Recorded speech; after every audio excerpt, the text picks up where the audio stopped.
Sem rodeios no ar aqui pelo Patos Notícias. Hoje a gente vai falar sobre educação e também sobre cotidiano, histórias inspiradoras. Para isso eu estou com o professor Henrique Carivaldo de Miranda Neto, o reitor do Unipam. Ele é licenciado em Filosofia, em Letras e em Pedagogia. Possui pós-graduação em Gestão Empresarial, em A Moderna Educação, Metodologias, Tendências e Foco no Aluno.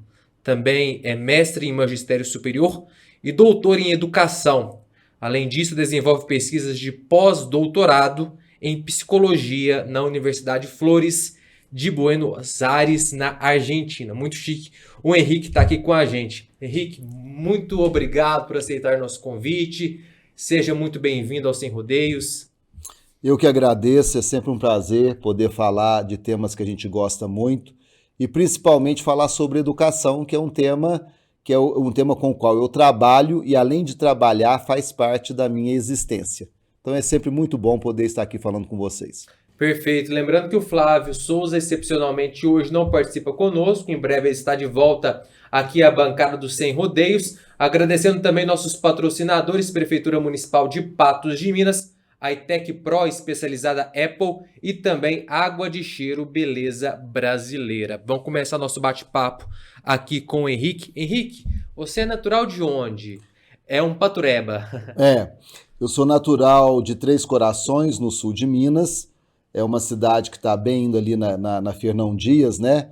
Conhecida por ser a cidade onde Pelé ele nasceu, né? Ele não se criou lá, depois ele foi embora para Bauru e Santos, mas ali é conhecida como a cidade onde ele nasceu. E eu nasci ali no sul de Minas, em Três Corações.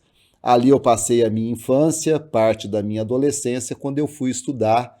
Eu fui estudar em seminário, né, católico, de padres católicos. Temos praticamente um santo aqui entre nós. Bom, é de outra história.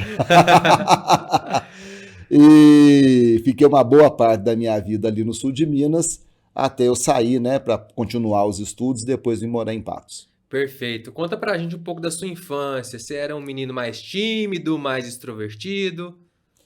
Não, eu era uma criança terrível. Eu era uma criança muito levada. Eu dei trabalho para os meus pais, para os meus professores. Eu não era uma criança muito quietinha, não. Eu nasci em Três Corações e eu fui criado naquela região ali. E ali perto tem umas cidades pequenininhas e tudo no sul de Minas é muito próximo.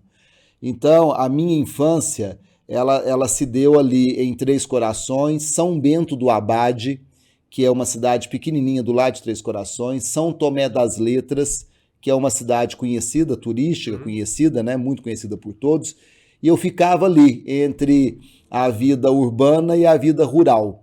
Então eu fui criado naquele entorno e fui uma criança bem extrovertida, bem levada, tanto é que eu tenho umas cicatrizes, mãos, rosto, cabeça, da minha época de infância. E essa história de você ir pro seminário, parte da sua família, de influência familiar, como que foi? Não, influência familiar zero. Eu estava na roça brincando e uma vizinha lá da roça passa, e antigamente, não sei como é que é hoje, antigamente os padres da Igreja Católica, eles iam às comunidades rurais celebrar missas uma vez ao mês. E essa vizinha passou, estava indo para a missa e me chamou, falou: menino, conhecia, era de vista, conhecia a família, menino, vamos à missa? Eu falei: vamos. A minha família não é católica, meu pai não é católico, minha mãe não é. Vamos à missa? Vamos. Eu fui. Chegando lá, o padre fala que no seminário, os seminaristas, os vocacionados, o mês das vocações, e falando que os jovens que se interessassem para irem para o seminário, os jovens vocacionados, poderiam procurá-lo. E aquilo me despertou, né? Eu tava acabando a antiga quarta série, o antigo quarto ano do primário, aquilo me despertou. 11 anos, 10 anos? Não, tinha 9 para 10 anos. Estava acabando a quarta série do primário, hoje nem chama assim mais. Aquilo me despertou e eu vi ali uma oportunidade de estudar.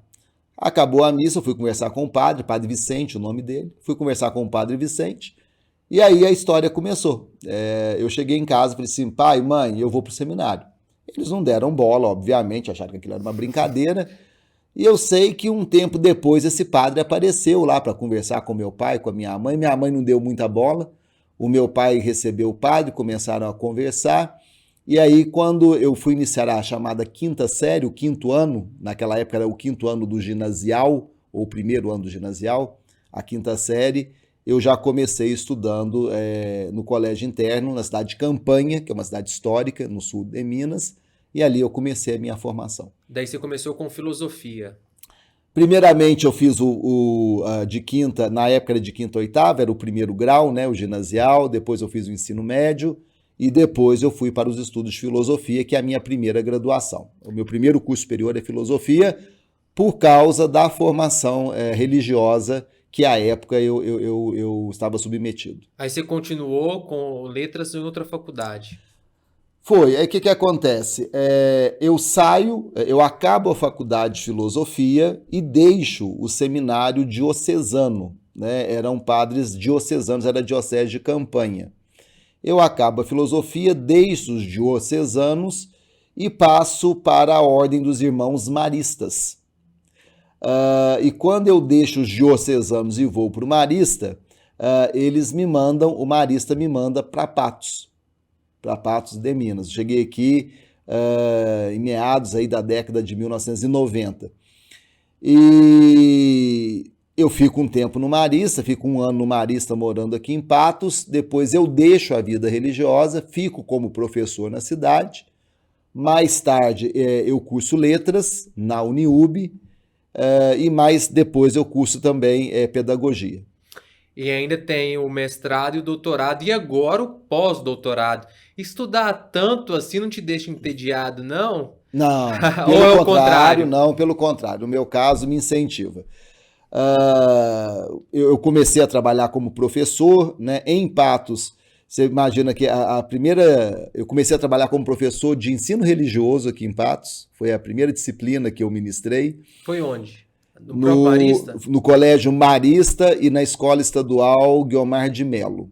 Foi as duas escolas em que eu fui trabalhar primeiro em Patos, como professor de ensino religioso. E depois como professor de espanhol. Então, por isso que depois eu também fui fazer letras, né, para oficializar e apurar essa minha formação na área de letras, professor de línguas, etc. E quando eu vi que realmente eu iria me embrenhar pela carreira da docência, que é algo que realmente me realiza, Lélis, porque eu tenho o prazer, a alegria, a bênção, a felicidade de ter escolhido uma profissão que, ao mesmo tempo que ela me provê materialmente, porque eu não venho de família rica, né? Eu não herdei nada. Tudo que eu tenho do ponto de vista material foi construído a partir do meu trabalho como professor. Então, essa profissão de professor, de docente, que me provê materialmente, ela também me provê existencialmente. Eu gosto muito do que eu faço. Eu realmente fiz a escolha certa. Eu me realizo como ser humano, eu me realizo como profissional, eu me realizo existencialmente dentro da profissão da docência. Quando eu percebi que realmente eu iria trabalhar como professor, como docente, que seria o meu ganha-pão e também seria a minha missão, que seria realmente aquilo que iria me trazer sentido à existência, aí eu fui fazer pós-graduação, eu fiz várias pós-graduações lato sensu, fiz o mestrado em magistério superior, que é na área de educação, o doutorado na área de educação, e esse ano eu encerrei o pós-doutorado em psicologia aplicada. Perfeito. E nunca pensou em mudar de carreira, não? Fazer algo diferente, totalmente fora da educação? Eu já tive muitas propostas, porque eu acabei desenvolvendo também algumas atividades paralelas à docência, embora relacionadas a ela. Eu sou palestrante, né, em diversas empresas empresariais e educacionais, sou consultor na área de gestão de seres humanos, sou escritor. Então, paralelamente à minha carreira de docente, sou gestor educacional. Hoje eu estou como reitor do Centro Universitário de Patos de Minas, Unipam. Então, mas tudo ligado à docência, tudo ligado às áreas com as áreas que eu estudo e com as quais eu trabalho. E apareceram, sim, ao longo desses anos todos, né, dessas mais de 3 décadas de carreira, apareceram várias propostas para que eu me dedicasse exclusivamente a profissões que não estão ligadas à docência, mas eu nunca quis. Eu realmente eu não me entendo de outra forma. Ser professor faz parte da minha constituição. Quando você chegou aqui em Patos de Minas, lá na década de 90, qual foi a sua primeira impressão da cidade? Muito interessante, porque eu não conhecia Patos, eu nunca tinha vindo para esses lados, né? Eu fui criado no sul de Minas, estudei ali, a minha vida se resumia ao sul de Minas, São Paulo, né? As Três Corações está muito próximo de São Paulo. Aliás, Três Corações está no meio de São Paulo, Belo Horizonte e Rio de Janeiro. A 400 quilômetros do Rio de Janeiro, a 300 e poucos de São Paulo e 300 e poucos de Belo Horizonte. Então, eu nunca tinha vindo para essa região. Quando me comunicaram que eu viria para Patos de Minas, você imagina que nós não tínhamos GPS naquela época, nós não tínhamos celular. Quer dizer, eles existiam, mas não eram populares, né? Não tinha Google, essas coisas todas. Eu peguei o Guia 4 Rodas, era uma revista que a gente comprava anualmente, e ela trazia os mapas das rodovias brasileiras. Eu peguei o Guia 4 Rodas, abri para saber para que lado ficava Patos de Minas. Fui à rodoviária de Belo Horizonte e comprei uma passagem no ônibus da Gontijo que saía de lá às 6 horas da manhã. E eu me lembro muito bem de que esse ônibus demorou muito para chegar aqui. Ele parou em todas as cidades no caminho, né? E você pensando, para onde eu estou indo? Falei, pois é, não chegava nunca. Eu perguntava, cada vez que parava eu perguntava, aqui é Patos? Não, ainda não chegou. E cheguei aqui, se eu não estou enganado, eu cheguei aqui no mês de janeiro.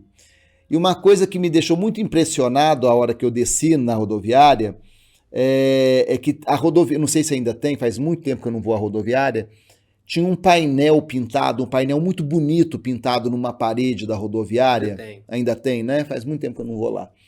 E eu fiquei impressionado com a beleza do painel. Liguei do orelhão, peguei um cartão telefônico, né? Hoje ninguém mais usa isso, peguei um cartão telefônico, liguei para o Colégio Marista, para a casa dos irmãos maristas aqui, que estavam esperando a minha chegada, e falei, cheguei. E eles me disseram, vamos aí te buscar. E enquanto isso eu fiquei ali admirando aquele painel e vi a lagoa e achei muito bonito. E eu me lembro que eles me pegaram de carro e saíram comigo pela Major Gotti. E eu fiquei impressionado com a beleza da rua. A cidade era muito plana, as ruas muito largas. Não é a arquitetura do sul de Minas. As cidades do sul de Minas, elas estão em morros, né? Uhum. São muitos morros, não tem tanta rua plana como tem aqui em Patos. E as ruas não são tão largas, as ruas são muito estreitas no sul de Minas. Então eu fiquei impressionado com a arquitetura da cidade, com as ruas e tudo mais. Então a primeira impressão que eu tive de Rio de Patos, impressão física, né, visual, foi muito boa. E depois, com o passar do tempo, eu fui ficando encantado com a receptividade. As pessoas foram muito receptivas. Eu fui muito bem recebido, eu fui muito bem acolhido, tanto quando eu vim para a vida religiosa, quanto quando eu deixei a vida religiosa e me estabeleci na cidade como professor. Então, eu sou muito grato a essa cidade, grato. Talvez as pessoas que não saíram, que são de Patos e que nunca saíram, às vezes eu vejo as pessoas reclamando, falando mal da cidade, mas eu que vim de fora, né, de um contexto outro, eu fui vendo o tanto que a cidade era e é boa. E aqui eu me estabeleci, né? Aqui eu me construí profissionalmente, aqui eu estabeleci a minha rede de amizades, aqui eu conheci o meu marido com quem eu me casei, estou casado, aqui eu estabeleci as minhas relações afetivas e trabalhistas, né? E profissionais. Então, eu sou muito grato a Patos, a tudo que a cidade ela me ofereceu, me oferece, e como eu fui acolhido e sou acolhido aqui. Você citou a hospitalidade, a receptividade do povo patense. Seria essa a maior característica ou tem mais alguma que o diferencia dos demais mineiros? A hospitalidade, ela é premente, realmente ela salta aos olhos, né? A maneira como os patenses, como a cidade de Patos, ela recebe e acolhe. E uma coisa que me chama muita atenção também é o tanto que a região ela é promissora, o tanto que a região tem potencialidades e essas potencialidades elas vão se atualizando e desenvolvendo a região. Se nós analisarmos, nós vivemos e trabalhamos numa região com altíssimo índice de qualidade de vida, né? Os serviços são bons, ainda mais hoje que essa ideia de interior ela quase que desapareceu com a internet, né? Você imaginar que você compra hoje qualquer coisa e o Mercado Livre entrega na porta da sua casa. Então, essa ideia de interior desapareceu. E a cidade é muito promissora, ela se desenvolve a passos largos, com muitas potencialidades. A instituição onde eu trabalho, né, há muitos anos, eu comecei a trabalhar no Unipan em 1999, você imagina só. O Unipan é um exemplo disso. O Unipan ele nasce em 1968, ele é fundado como, na época, Fundação Universitária de Patos de Minas, que depois se transformou em Fundação Educacional de Patos de Minas. Eles lançaram a Pedra Fundamental em 1968, em 1970 começam os primeiros cursos. Eles não tinham sede própria ainda, as aulas ocorriam no Colégio Marista. E quando a sede própria é construído, né, o primeiro prédio, o prédio da Faculdade de Filosofia, Ciências e Letras, que até hoje existe, né? Que é o Bloco M, o que acontece? Como é que surge o Unipan? Ele surge de visionários, a FEPAM, a Fundação Educacional, surge de visionários daquela época, década de 1960, que eles vislumbravam que a região é cheia de potencialidades, mas que essas potencialidades elas não se desenvolveriam, elas não se tornariam efetivas, se não houvesse educação superior de qualidade, formação acadêmico-científica e profissional de qualidade. E aí eles fundam a FEPAM, que deu origem à Unipan, e hoje é mantenedora do Colégio Universitário, com seus cursos técnicos de ensino médio, e do Unipan, com seus cursos de graduação, pós-graduação, cursos de extensão e agora o estricto sensu, que é o mestrado. Professor Henrique, como foi sua chegada lá no Unipan? Você chegou lá, bateu na porta, deixou o currículo ou foi um convite? A história ela é assim. Quando eu cheguei ao Colégio Marista, eu não vim para dar aula, eu vim para morar na comunidade dos irmãos maristas, né? Ali na rua Santa Cruz, que é atrás do colégio, ou perpendicular ali ao colégio. E eu passei a integrar as equipes que trabalhavam no colégio e tinha o SOR, que é o Serviço de Orientação Religiosa. E como religioso, eu ia muito aos SORs, eu via muito trabalho lá. E uma professora de ensino religioso, ela saiu da instituição e eles estavam com dificuldades para encontrar um substituto. E numa reunião, eles perguntam para a equipe quem pode substituir essa professora. E uma professora, que é a professora Norma, com quem eu trabalho hoje, coordenadora do curso de Ciências Biológicas, a professora Norma fazia parte do SOR, olha para mim e fala, o Henrique. E foi assim que eu comecei aqui, né, no colégio como professor de ensino religioso. Nisso, a professora Norma também era professora no Guiomar de Melo, na Escola Estadual Guiomar de Melo. E fala para a diretora de mim, e me convida para fazer uma palestra lá. Então eu fui lá, fiz uma palestra, eles me conheceram e abriu a oportunidade lá de um cargo de aulas para ensino religioso. E a professora Norma me fala, olha, pegue os seus documentos e vá lá, porque tem aulas lá. E eu fui, né, para levar os documentos para me candidatar à aula. E eu acabei assumindo essas aulas. Só para você como é que é a história. Aí eu estou lá no Guiomar de Melo, numa turma à tarde, se eu não me engano, essas turmas de quinta série à tarde, dando aula de ensino religioso. A professora, a vice-diretora do turno da tarde entra e faz comigo uma brincadeira em inglês. E eu respondo para ela em espanhol. E ela fala, ué, você fala espanhol? Sim, eu falo espanhol, eu já estive na Espanha, eu tenho formação para trabalhar com língua espanhola, etc. e tal. Ela falou assim, nossa, eu e as minhas amigas estamos loucas para aprender espanhol. a professora Marluce. E aí ela fala, se eu formar uma turma, você dá aula para nós? Dou. E assim aconteceu, ela formou a turma, eu comecei a dar aula. Só que essa professora também era professora de inglês, a Marluce, vice-diretora, era professora de inglês no antigo IASG, que depois se transformou em Mind, uma escola de idiomas que durante muitos anos, né, grande, atuou aqui em Patos.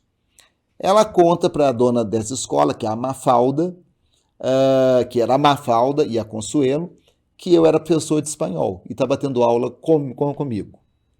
Nessa turma que eu abri, lá no Colégio Marista, inclusive, o irmão da Mafalda, que é o Valério, que hoje é professor no Unipan de Ciências Contábeis, também foi ser aluno meu e conta para a Mafalda. A Mafalda me convida para dar aula de espanhol no Mind.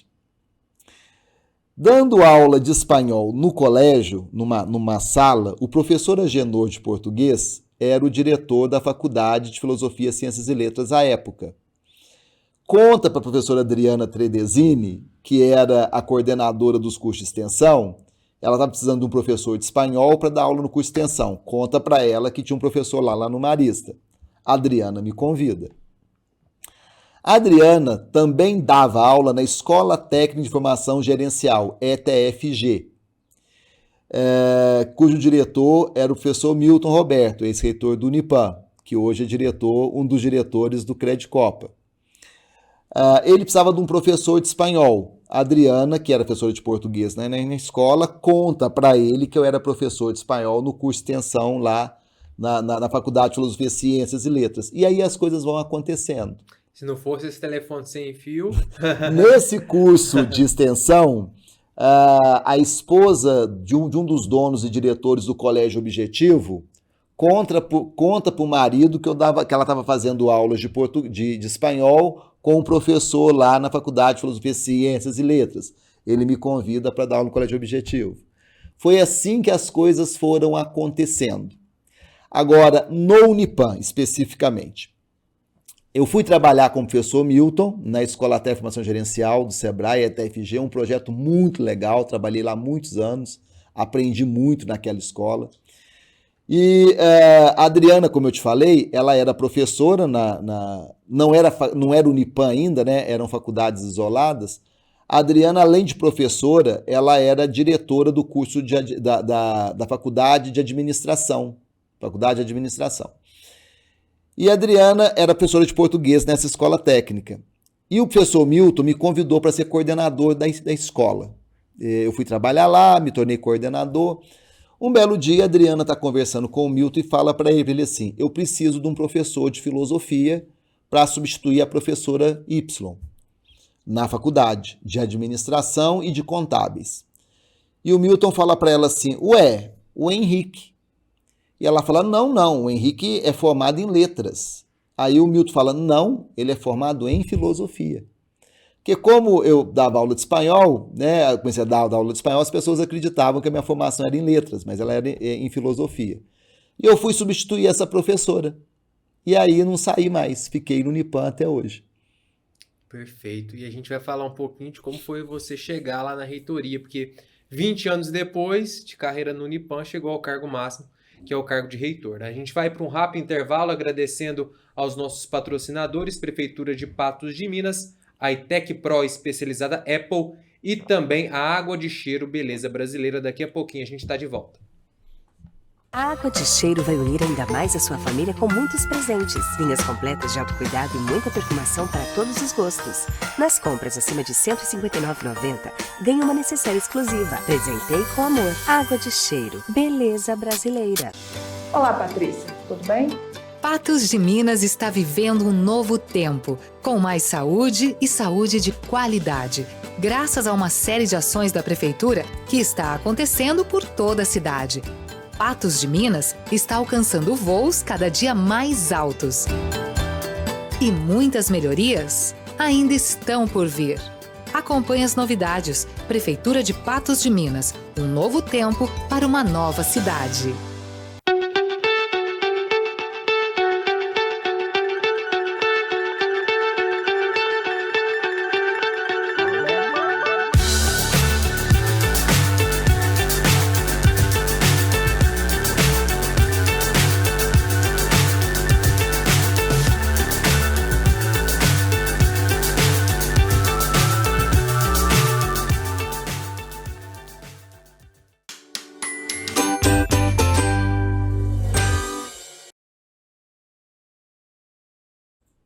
De volta aqui no Sem Rodeios Podcast, hoje com o professor Henrique, reitor do Unipam.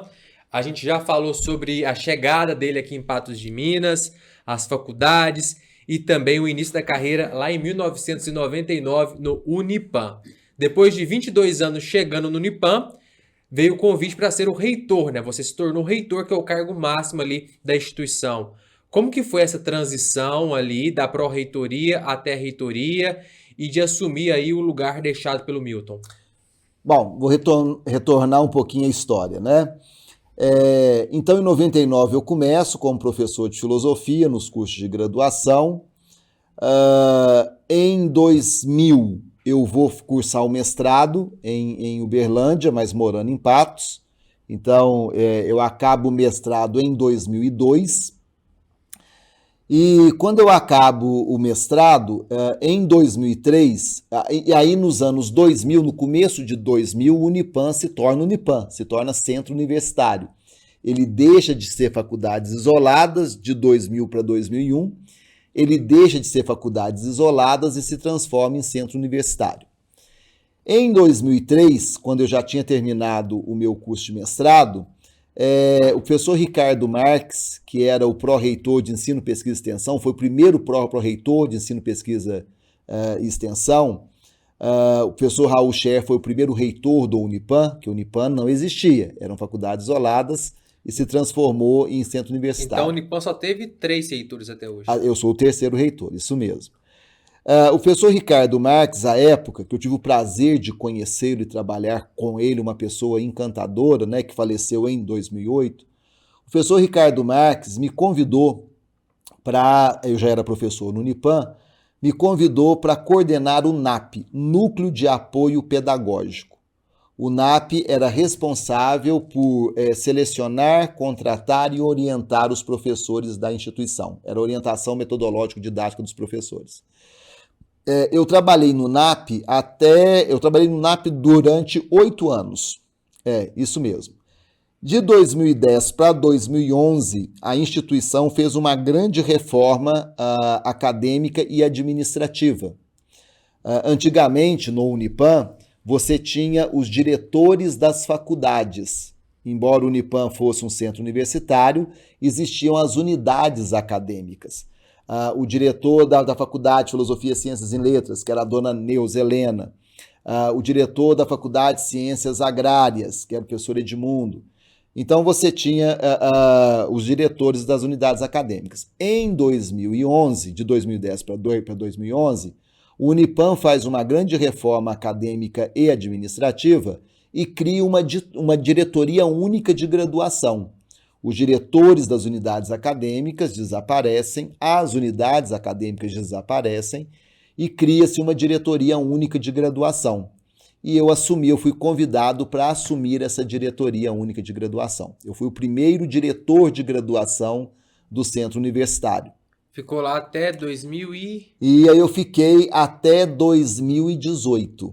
Então, de 2011 a 2018... eu fiquei como diretor de graduação. Em 2018, o professor Fagner, que era o pró-reitor de Ensino, Pesquisa e Extensão, deixa a instituição, vai morar no Sul, né, seguir outra carreira, e o professor Milton, que era o reitor, me convida para eu assumir a pró-reitoria de Ensino, Pesquisa e Extensão. Há um cargo do cargo máximo. E o Milton, a gente já trabalha. Milton e eu, nós trabalhamos juntos 26 anos, né? Eu sou muito grato a tudo que eu aprendi com o professor Milton e todos os incentivos. Em 2018, então, eu assumo a pró-reitoria. Em 2021, o professor Milton resolve se aposentar da carreira acadêmica. E aí eu me candidato à reitoria do Centro Universitário, junto com a professora doutora Sandra Soares, vice-reitora. Nós somos eleitos pelos nossos pares no Conselho Universitário e nós estamos lá hoje, então, na reitoria, conduzindo os trabalhos do Centro Universitário. Henrique, desde que eu te conheço, eu comecei a estudar no Unipam em 2016. Na época você era diretor de graduação. Você não mudou nada a sua personalidade, mesmo se tornando reitor. Sempre essa pessoa pra cima, que brinca, tudo mais. chegou a pensar na sua cabeça, passar pela sua cabeça que às vezes você estando numa posição de tamanha importância, você teria que ser um pouco mais sério? Ou você optou aí por manter essa originalidade? Lelis, a personalidade, ela muda, porque a personalidade ela não é um produto do ponto de vista da psicologia. A personalidade é uma construção, ela é um processo. Tudo que você vivencia e experiencia ao longo da sua vida forma a sua personalidade ou a sua subjetividade. O que você é, o que você faz, o que você pensa, tem a ver com tudo aquilo que você está vivenciando, vivenciou e vivenciará. Então, a personalidade ela é uma construção. Agora, eu entendi a sua pergunta. Você quis me dizer, olha, eu estou sempre brincando, rindo, fazendo uma piada, tendo humor ácido. Isso é uma herança muito de família. Eu herdei muito isso da minha mãe. A minha mãe tem esse jeito do humor ácido, de sempre estar fazendo uma piada. Eu acredito que a vida realmente ela é muito dura. A vida ela é cheia de entraves. E a gente pode suavizar um pouco esses entraves com humor. Quando eu fui para a diretoria de graduação, para a pró-reitoria e depois para a reitoria, eu procurei, obviamente, manter essa alegria, esse humor. Se você perguntar às pessoas que convivem comigo no dia a dia lá no centro universitário, trabalham comigo lá, eles vão te falar que eu sou uma pessoa que brinca, que faz piada, chega cantando, sai cantando. Isso é comum, isso é meu. Eu não poderia me tornar uma pessoa artificial, porque aí seria muito ruim para mim e para as pessoas que convivem comigo. Agora, é óbvio que ao longo da existência eu fui aprendendo a regular algumas coisas, né? A maturidade é boa, a idade é boa porque ela vai te ajudando a regular alguns ponteiros. Hoje eu sofro pouco de sincericídio, eu falo muito do sincericídio, né? Existem coisas que mesmo você tendo razão, você tem que escolher o momento certo e o jeito certo de se pronunciar. A vida me ensinou muito a colocar na balança e fazer a relação custo-benefício. Muitas brigas que eu comprava na minha juventude, hoje eu não compro mais. Eu fico imaginando, será que o custo é maior que o benefício ou o benefício é maior que o custo? Se o benefício é maior que o custo, beleza, mas se o custo é maior que o benefício, tem que pensar muito bem antes. Então, eu diria que eu não mudei, no sentido de continuar sendo uma pessoa que brinca, alegre, com humor ácido, etc. e tal, mas eu tenho a consciência que hoje, como reitor, eu represento o centro universitário. Eu falo em nome do centro universitário sempre. O que aparece na mídia geralmente é o meu rosto, né? É a minha voz, é a minha palavra. Então eu tenho que ter muita responsabilidade ao representar o centro universitário, porque é uma responsabilidade grande, né? Eu não estou falando hoje só por mim, eu estou falando em nome de 8.000 alunos, né?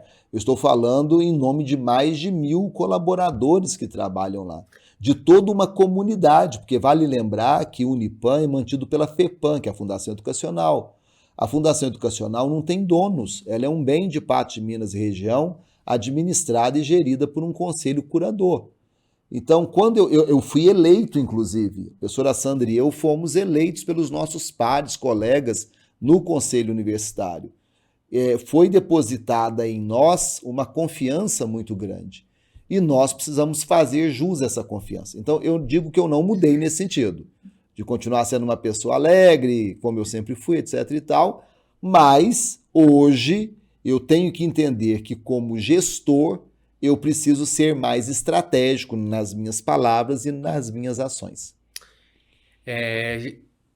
Para a gente falar um pouquinho sobre a vida particular e profissional, tem uma preocupação também, né? Que às vezes a vida particular entra um pouco na vida profissional.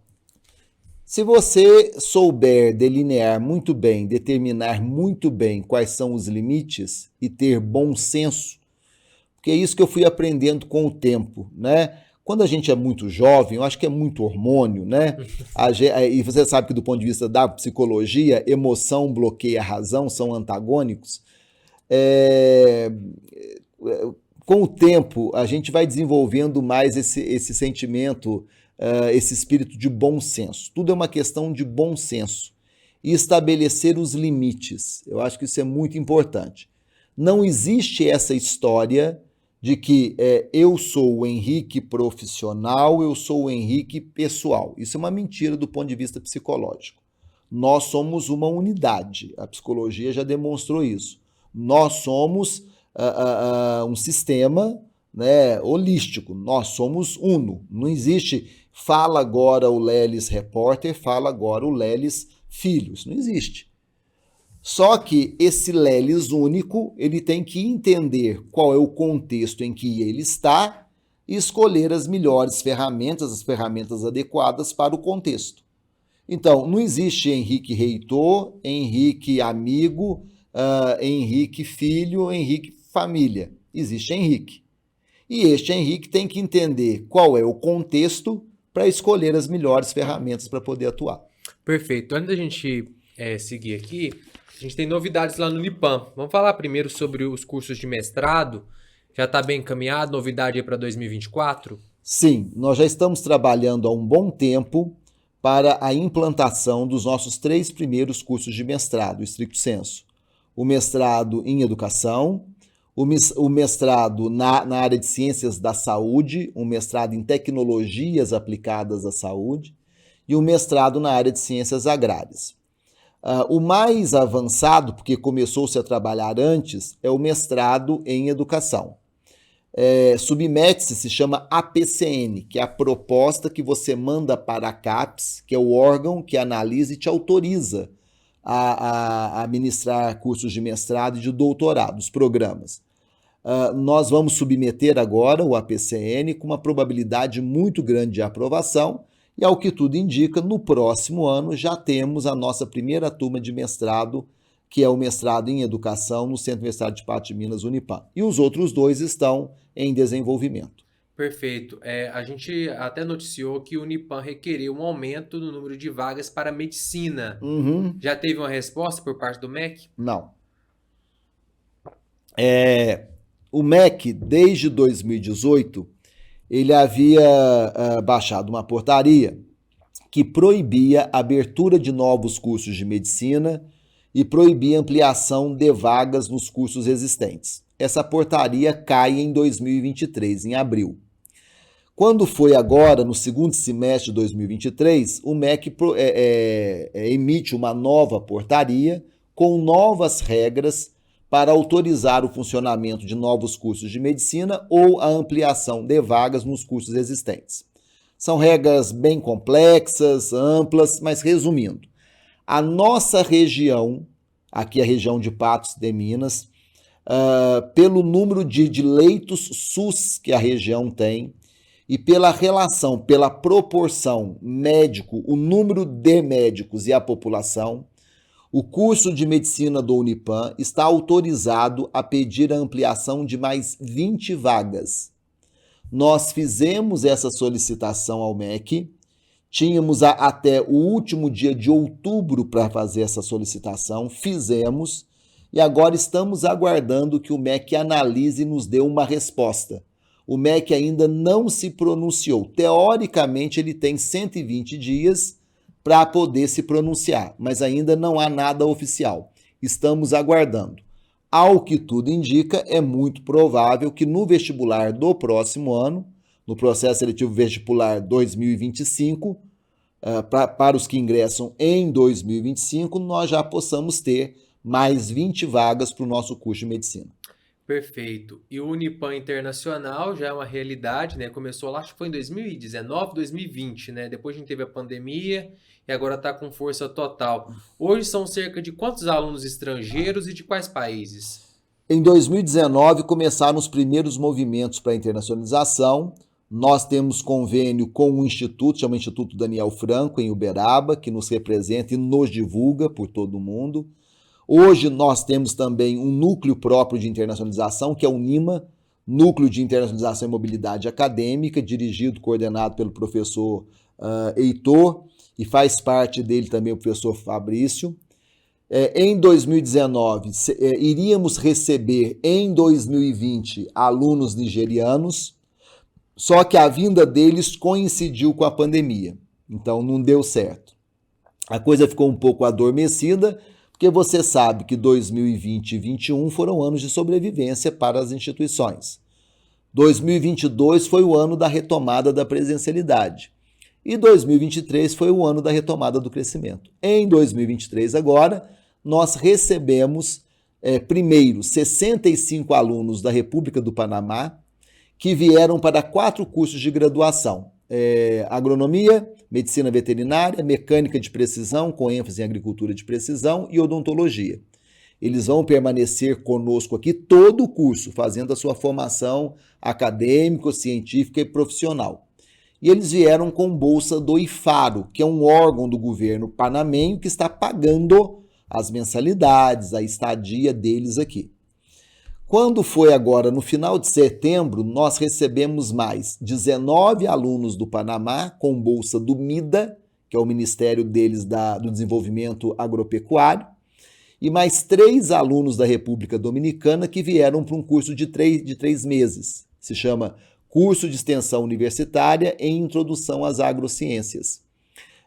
Agora, na próxima semana, eles se formam nesse curso de extensão universitária, de forma que nós estamos, nesse momento, no Unipan, 65 com mais os 19 que vieram, nós estamos com... Não, 19 não, com mais 21 alunos que vieram, 19 com mais 3, não, faz conta certa, ainda bem que eu fiz filosofia, 22, é isso, Lelis? Eu também sou de humanas aqui. Pelo amor de Deus, não, é claro, 19 com 3 dão 22, com mais 65, 87, nós estamos com 87 alunos estrangeiros na nossa instituição. E esses meninos são comportados ou dão algum trabalho para vocês lá no Unipan?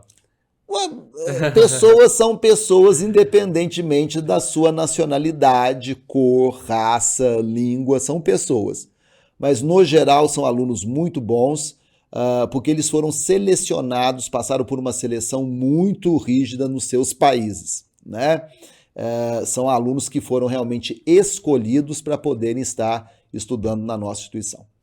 Perfeito. A gente vai para um rápido intervalo, agradecendo nossos apoiadores, a Prefeitura de Patos de Minas, um novo tempo para uma nova cidade, a ITEC Pro especializada Apple em Patos de Minas e também a Água de Cheiro Beleza Brasileira. Olá, Patrícia. Tudo bem? Patos de Minas está vivendo um novo tempo, com mais saúde e saúde de qualidade, graças a uma série de ações da Prefeitura que está acontecendo por toda a cidade. Patos de Minas está alcançando voos cada dia mais altos. E muitas melhorias ainda estão por vir. Acompanhe as novidades. Prefeitura de Patos de Minas, um novo tempo para uma nova cidade.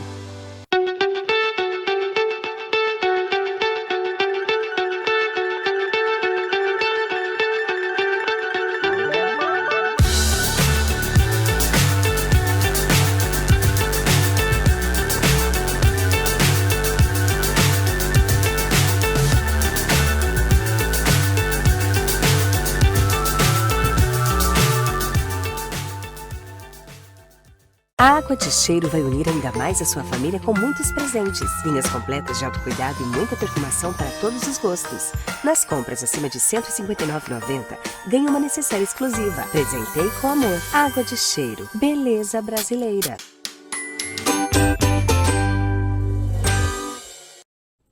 De volta com o Sem Rodeios podcast pelo Patos Notícias. Lembrando que nosso encontro é toda quinta-feira, às 19h30, pelo YouTube do Patos Notícias, mas a gente também está disponível no Spotify, hoje com o reitor do Unipan, o professor Henrique. Professor Henrique, você nunca escondeu que você tem um relacionamento, você tem um marido, que é o Breno. E hoje você ocupa um cargo muito importante dentro de uma universidade, dentro de um centro universitário. E como que você lida aí com essa questão que é natural, mas às vezes para algumas pessoas, né, às vezes possa soar diferente. Como você conheceu o Breno? Como que o Breno é importante na sua vida? E como que você leva isso para dentro do Unipan? Olha, eu não escondi, nunca escondi, porque não tenho por que esconder. Eu não vejo qual é o problema nisso. A minha sexualidade não é para mim um problema. Ela não é para mim uma questão. Então eu não preciso esconder nada. Se ela é um problema para o outro, se ela é uma questão do outro, o problema é do outro, não é comigo. Então eu sou muito bem resolvido com a minha sexualidade. Claro que eu sou de uma geração um pouco diferente da geração atual. Eu sou de uma geração que talvez ainda tenha enfrentado algumas dificuldades, inclusive pessoais mesmo, de aceitação. Mas muito cedo essa coisa se resolveu na minha vida e eu não vejo por que esconder isso. Mas isso tem muito a ver, Lelis, com a maneira como eu encaro a questão da orientação sexual. Ela não é a principal variável da minha vida. Ela é uma das variáveis. Eu não sou só a minha orientação sexual, eu sou muitas outras coisas. Então eu realmente não vejo essa questão como um problema, como uma questão a ser colocada, porque para mim isso é natural. Eu conheci, o Breno e eu nos conhecemos via Facebook, você tem ideia, né? Em 2013, nós nos conhecemos e começamos a nos relacionar e estamos juntos desde então. É a pessoa com quem eu me casei, com quem eu estou casado, eu divido a vida, a existência. O Breno me ajudou muito, inclusive, nessa questão de ir vendo com mais naturalidade também a questão do nosso casamento. Embora eu não tenha tido muita dificuldade de me aceitar como eu sou, talvez eu tivesse um pouco de dificuldade para lidar com naturalidade com a questão do casamento de dois homens. E o Breno me ajudou muito nisso, e me ajuda muito. Então isso para mim hoje é muito natural. Você me pergunta como é que eu levo isso para o Nipan? Eu não levo, é natural. As pessoas sabem que eu sou casado, está nas minhas redes sociais, nós aparecemos juntos aí nos eventos, etc. É uma questão natural. Eu acho que um dos momentos mais marcantes, assim, foi a colação de grau do Breno. Acho que foi para você também. Porque ele se deixou claro que você está na posição de reitor e você levou aquilo com a maior naturalidade possível e totalmente aberto. Foi porque ele foi meu aluno, inclusive, né? Porque quando ele ingressou no curso superior, nós já estávamos casados, foi meu aluno, inclusive, e foi um momento muito especial, porque a minha família estava ali, a família dele estava ali, foi um momento especial. Mas isso é com muita naturalidade. No dia da posse, a posse na reitoria, a minha posse foi, a minha da professora Sandra, ela foi restrita porque nós estávamos em plena pandemia, foi em final de julho de 2021, nós estávamos restritos o número de pessoas e ela foi transmitida também online. E ele estava lá e eu citei, claro, né? Citei as pessoas queridas que estavam lá, que era o meu pai, a minha mãe, a Helena, que é uma pessoa que trabalhou na minha casa há muitos anos e nós a temos como uma mãe, a minha amiga, grande amiga, professora Elvira, e o Breno, que estava lá, que é meu marido. E falei, estou aqui agradecendo ao meu marido, né? A presença dele aqui, e é isso. E as pessoas falam, você não tem medo? Não. Se as pessoas não aceitarem isso é um problema delas, não é um problema meu. E a gente vive uma realidade totalmente diferente hoje, a gente evoluiu muito. Acho que sim, eu acho que sim. Eu tenho visto hoje uma juventude, eu tenho visto hoje uma geração que ela está mais fluida nesse sentido, sabe? O mundo é outro. Zygmunt Bauman, né, o pensador polonês, que faleceu em 2000 e qualquer coisa, acho que 2017, o Bauman era brilhante em falar isso, que nós estamos na modernidade líquida, nos tempos líquidos, né? Isso não é novidade, tá? O Marx ele já falava que tudo que é sólido se dissolve, né? Nós estamos na modernidade líquida, as coisas mudam, as relações mudam, o mundo muda. Eu acho que nós estamos hoje frente a uma juventude que ela não coloca a sexualidade como um problema ou um impedimento. Eu acho isso legal. E teria alguma dica para quem está procurando um mozão? Porque eu digo que parece que hoje as relações estão cada vez mais imediatas, cada vez mais, às vezes até dinâmicas demais. Como que você encara hoje a questão para quem está procurando um relacionamento sério? Ah, se eu tivesse essa dica, eu não ia te contar aqui, né? Se eu Ah, tivesse essa dica, eu ia patentear e ganhar. Você tem que entender que a minha mãe é de origem libanesa, né? Árabe. Então eu ia patentear e ganhar muito dinheiro. Lelis, é engraçada essa pergunta sua, porque não existe, no que diz respeito a ser humano, a relacionamento humano, não existe fórmula mágica, não existe varinha de condão.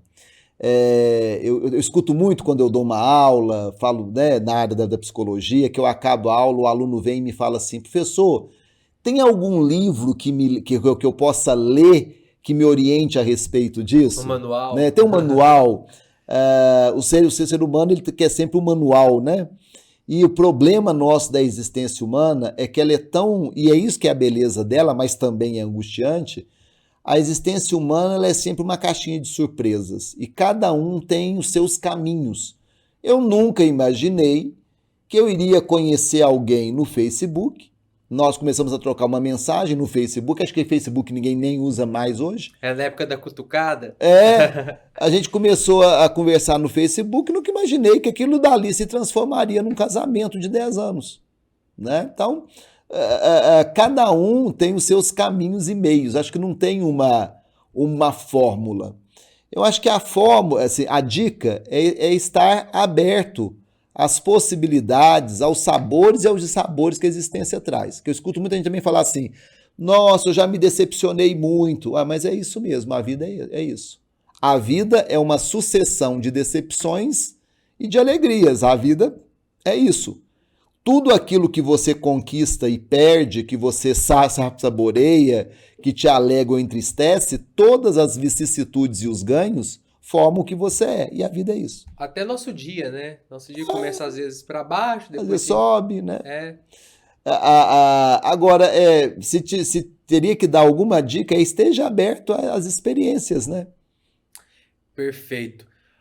Henrique, 2023 te assustou? Foi um ano que te assustou ou que te surpreendeu? É engraçado. Eu acho que. Interessante mesmo essa pergunta, porque há pouco tempo eu pensei a respeito disso. Deixa eu te contextualizar o que eu quero falar. Eu estava chegando esses dias no Unipan e tinha uma pessoa muito brava que o estacionamento estava lotado e não tinha vaga. E eu falei para ela assim, você não sabe a alegria que eu fico em ver isso, em saber que está lotado e não tem vaga. Porque em 2020 e 2021 eu chegava aqui com o estacionamento vazio. Eu acho que o que nós vivemos durante a pandemia, que é 2020 e 2021, nos fez olhar para o nosso dia a dia com outros olhares. A resiliência, que é essa capacidade de enfrentar os problemas e sair melhor deles, a resiliência aí na pandemia foi muito importante. Eu não diria que 2020 e 2023 ele me assustou. Eu vi 2023 como uma grande possibilidade de retomar o crescimento. Mas como tudo na existência humana é paradoxal, né? O Blaise Pascal já falava isso, um filósofo do século XVII, 1600 e bolinha, o Pascal ele dizia assim, o homem é a glória e a escória do universo.